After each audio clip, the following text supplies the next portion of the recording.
Hey there, gang. So today's video is going to be running a very similar build to the one yesterday. The only difference is that we swapped out Play With Your Food for Pain Resonance. I've really started to fall in love with this build. I ran it as well yesterday following posting the video for a whole stream. And I'm not even kidding y'all, in a 3-hour session, we didn't lose a single match. I got 3 kills or more every single game over the course of a 3-hour session using this build. Except, little changes here or there with this fourth perk. These 3 stayed the same. And we were seeing multiple brand new parts, like a brand new part, I think, every other game over the course of a 2-hour period, which I even commented on at this point. We went to Eyrie of Crows earlier on in the match. We had seen multiple dead hards. Like, we've been going against some really strong builds, really strong survivors, using this build consistently. And we were able to hold it for 3 hours. That's not to say we're not ever going to lose, right? But to be able to do that in the current meta on Clown is something that I've seldom found myself able to do. The last time I think I went a full play session without at least getting 1-2K was before 70-second hook timers. So rather than kind of spend too much time, because I know y'all are probably excited to see the gameplay, I'm going to be very, very brief. I talked about this more in the last video, and I'm also going to be talking about this build in a very in-depth fashion, much more than you have seen so far in between any of these videos upcoming.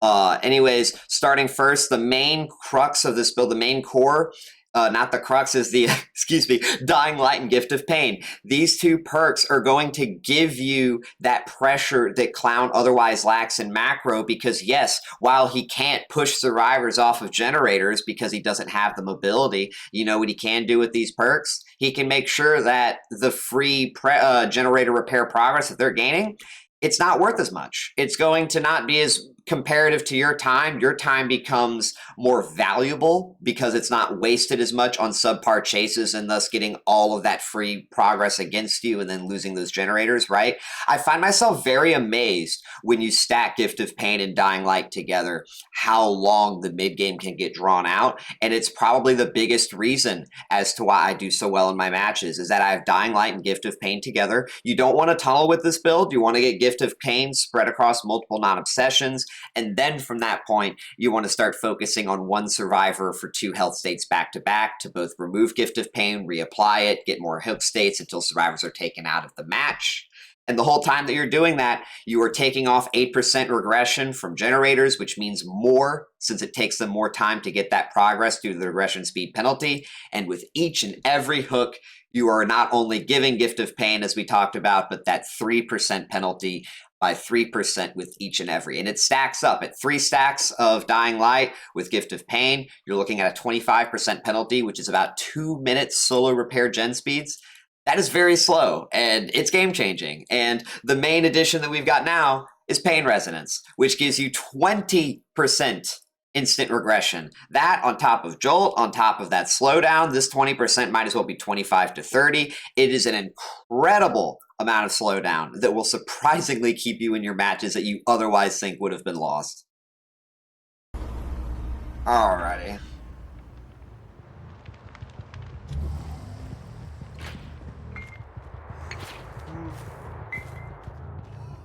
I have a feeling over here, believe it or not. Based on survivor spawns, if I understand it proper. No? Okay. I could grab my glyph right there, I know that, but I don't want to, during the early game, like, mess around with that shit. Like, sometimes I sit on my glyph stuff, but I don't, like, actually, like, prepare for it type thing. She is... Wrong bottle. Well, I'm not committing to that chase because I thought I threw a pink. Oh, this is obsession. I'm just gonna go ahead and kick this. I don't really care for this chase against him, but I kind of am probably gonna have to. I'm just gonna leave. I knew there was someone else over here. This is already not a good spot to be in. No health state yet. I don't know where she's going scratch mark wise. Dude, this is actually crazy. You literally can't, like, almost see where people are going.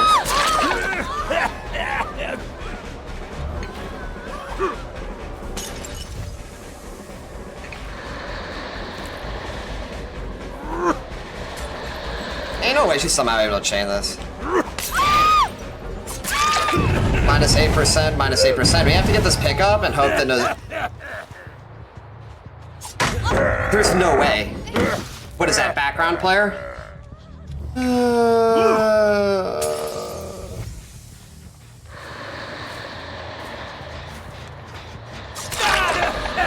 DVD is so great nowadays, dude. I may just try to get Gift of Pain onto him and then ignore his stupid ass.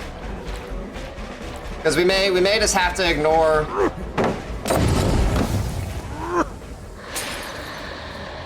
He shouldn't be able to make this. I have to say, there's no way I get aim dressed right there.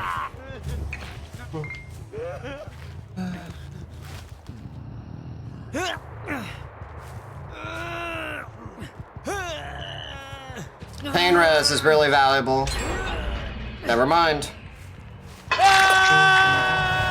This stage in the game, it's just kind of game because of one, yeah. I don't know.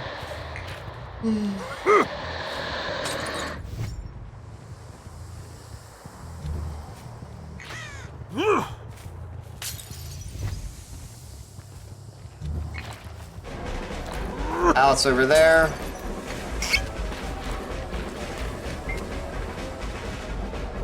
Actually doesn't vault it until now. It's perfect. She does have my yellow as I do. She's gonna go far left. No, she doesn't. Good thing I put that pink there.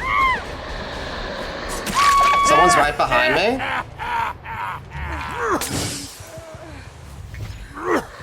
I assumed they were gonna play that corner, but never mind. Perfect. Oh, he has to drop this. No one else is around. I'm actually gonna hook him first. Hook outside. Don't worry about Gift of Pain at this point. Her I can, though. It's important that I get some type of foot pressure right here. Reload first. I see scratch marks. That is not obsession. I want to get a Gift of Pain and Pain Res right now. She's gonna get an unhook here, but that's fine with me. Renato might be on a generator, and that's what we need to contest right now. We can also look to go for Rebecca.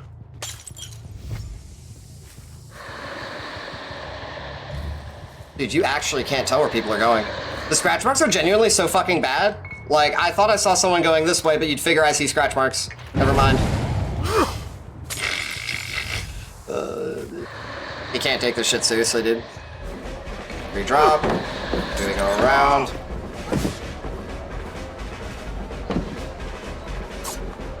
I don't have my yellow and I'm tilted.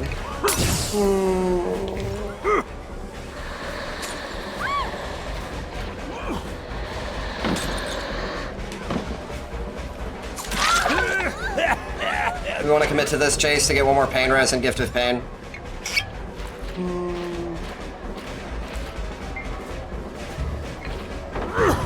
She's at this pallet over here, dude.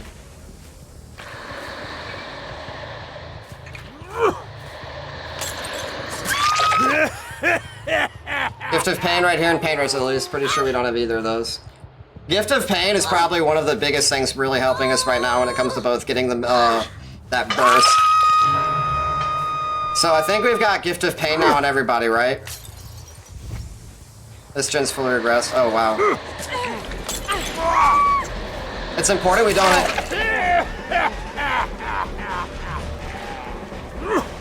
I'm sorry, dude. I'm biting my tongue, yo. When people use that hard, I'm trying to be better than that, so I'm trying to bite my tongue.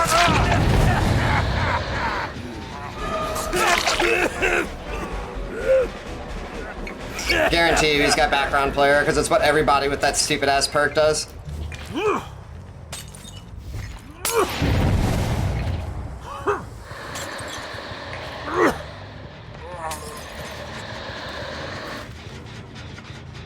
Is he a Pain Res? No, he's not. That's fine. Aggressive hook.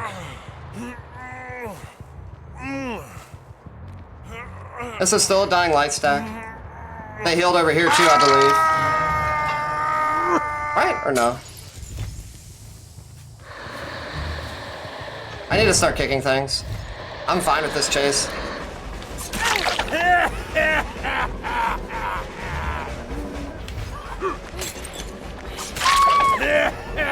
Knocking her back is so important. There's no way this is under. Yeah, go fuck yourself.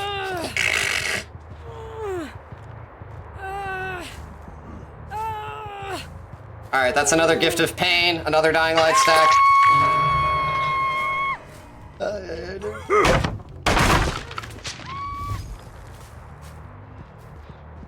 We're gonna go look for Bill now. Bill doesn't want to heal, I think, that's just yet.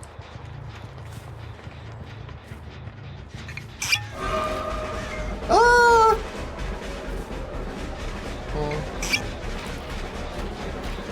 He's gift of pain, isn't he?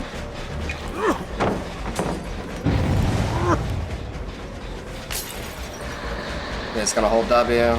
I just don't even want to be chasing him anyways if we got him gift of pain too, right?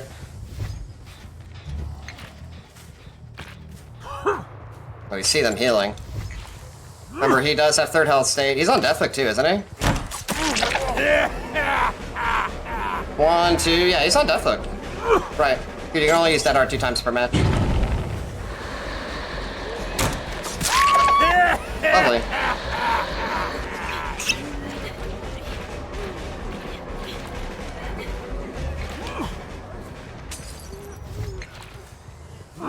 Oh my gosh, I fucking suck.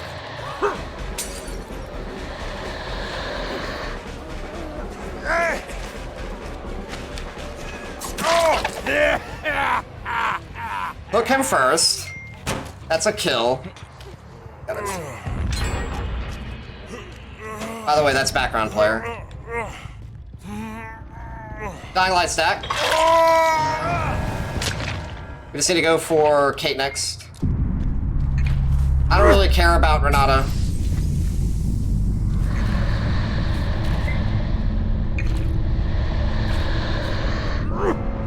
Given that, oh wow. She's a dead hard gamer too. Med kit. I'm actually not gonna hit this. Believe it or not. This I will hit.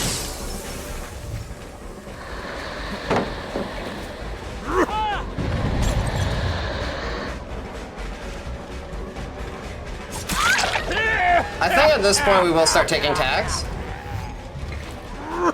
He may get this pickup, that's fine. They've got to have that stupid one perk, dude. The only reason they'd be doing that.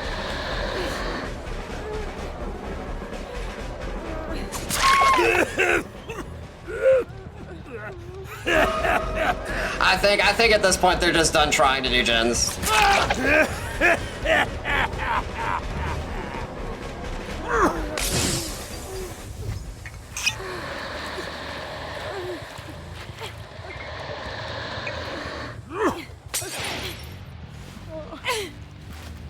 Ain't no way he pulls this off.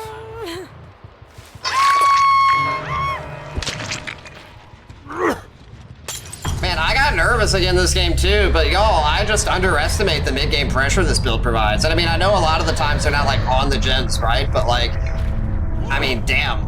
When we do properly apply the stacks of Gift of Pain and Dying Light, it just makes the gens take so much fucking time. She's gonna go to that one pallet. Or not. Perfect. The pink, she saw the pink and she was afraid to move. Now she might go back and she might still beat me to this one other pallet unless I had more bottles. See, imagine if we had more bottles. We're gonna go ahead and reload. He's gonna camp it now.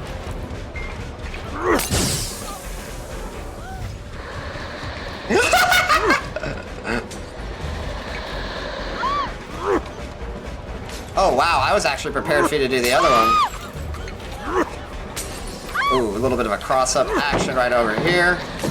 Oh, good chase.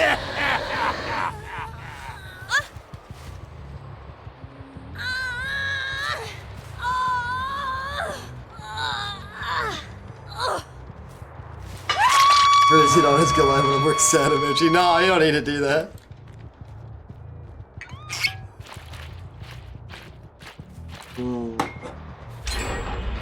Oh, they got the gen done.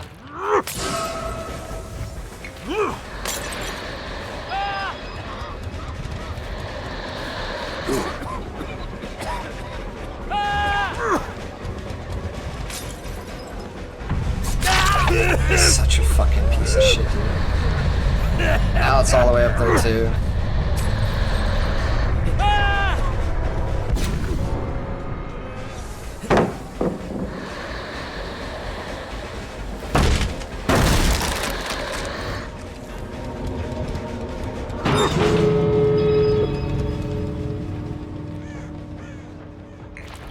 Didn't expect me to do that, did you? Oh, look at that yellow thread the needle placement.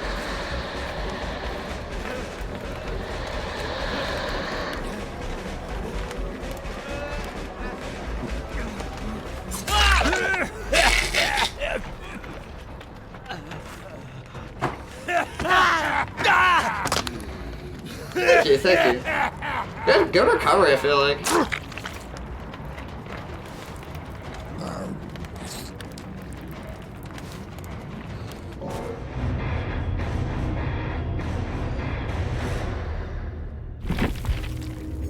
Damn. Oh, she was attempting at it. Did you play double dead hard? Fuck that shit. I knew he had background player. I was about to say any little. Y'all, we have seen a brand new part in every single match we've played today, I believe. Someone correct me if I'm wrong. People who've been here since match 1 to now of this current stream, we're almost 2 hours in, have we not seen a brand new part in every single game that we've actually played? You know, I'm not talking about the ones we've dodged and shit. Every game we've played, there's been a brand new part. So first things first, wow, look at these builds. 3 dead hards. We had 1 survivor with brand new part. I believe that I really remarked that we had gone 2 hours in a whole session so far where every survivor had brought a brand new part. And that already makes that proportionality I had talked about with regard to gen speeds even more imbalanced. It put even more of an impetus on us to get some early game pressure going and to build up those dying light stacks as well as spread gift of pain, which we struggled with. You know, my early game was actually, we had a very bad early game this match, and I'll be honest, I was pretty tilted because of that. Right from the very beginning of the match, I started getting myself tilted, which impacts my micro. I don't play as well in chase because I am so used to being in a position at this point where my games are likely not salvageable. Because unlike a lot of builds compared to this one, this specific build, which I had not recognized, right? I was so tilted.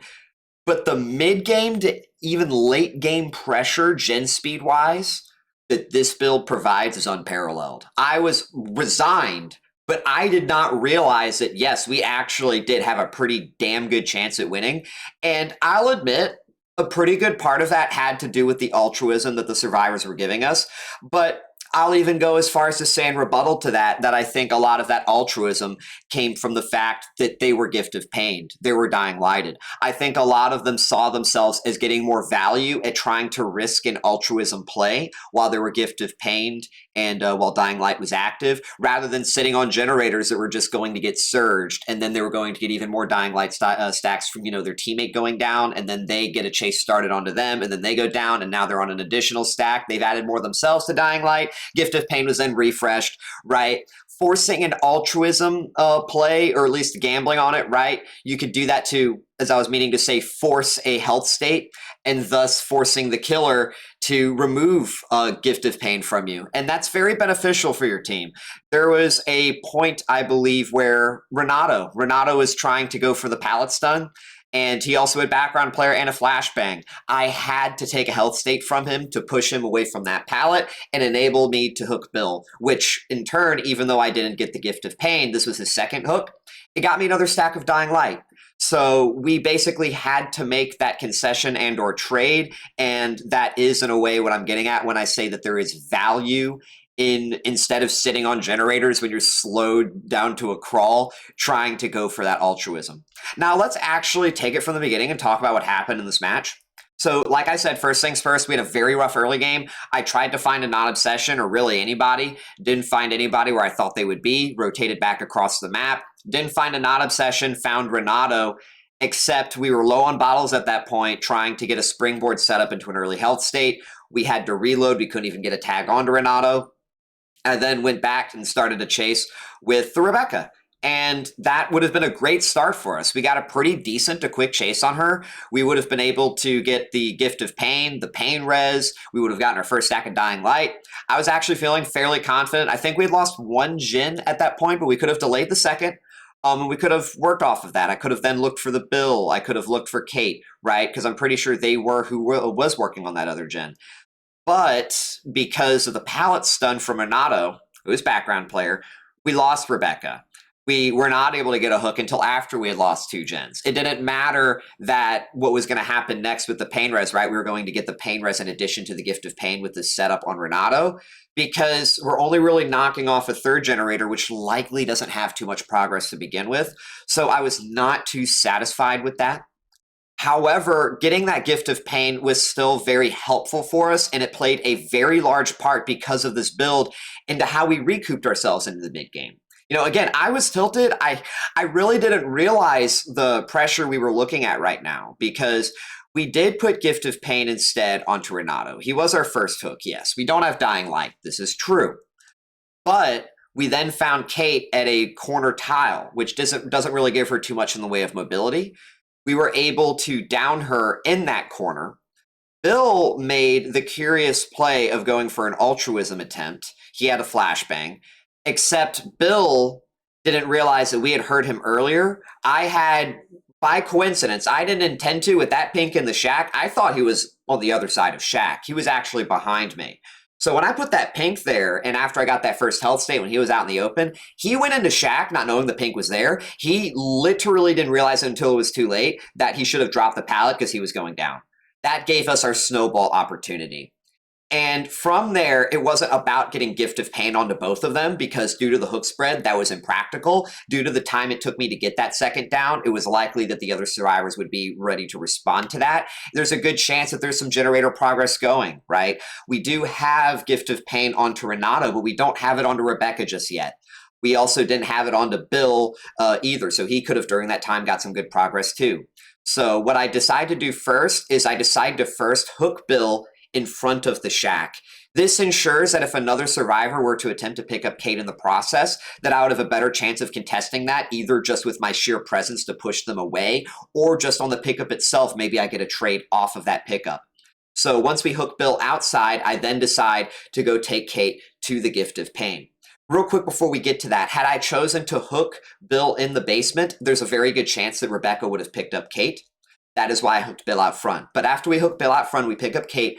I purposefully take Kate away from Bill because I want that unhook to happen. I'm actually not really too concerned with it because we get Dying Light off of him, and it's happening so early enough that I can likely contest it. What matters is that I got the Dying Light pressure from Bill. What matters is that I know Renato's already got Gift of Pain. What matters is that I'm putting Gift of Pain onto Kate.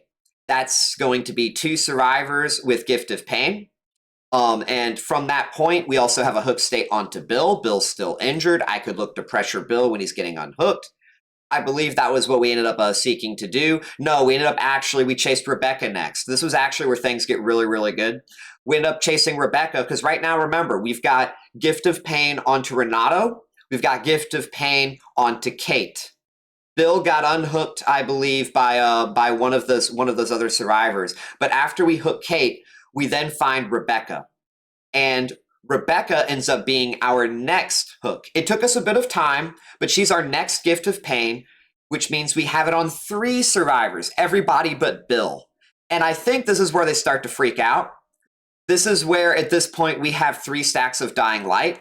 Every survivor that has Gift of Pain debuff is also now at 25% slowdown. This means the generators are going to take 2 minutes for completion. And for all of the others that we hadn't hooked yet as well, we got a Pain Res, I believe, onto Rebecca with that 3rd hook. That's another minus 20%. That is even more impactful because of that percentage slowdown.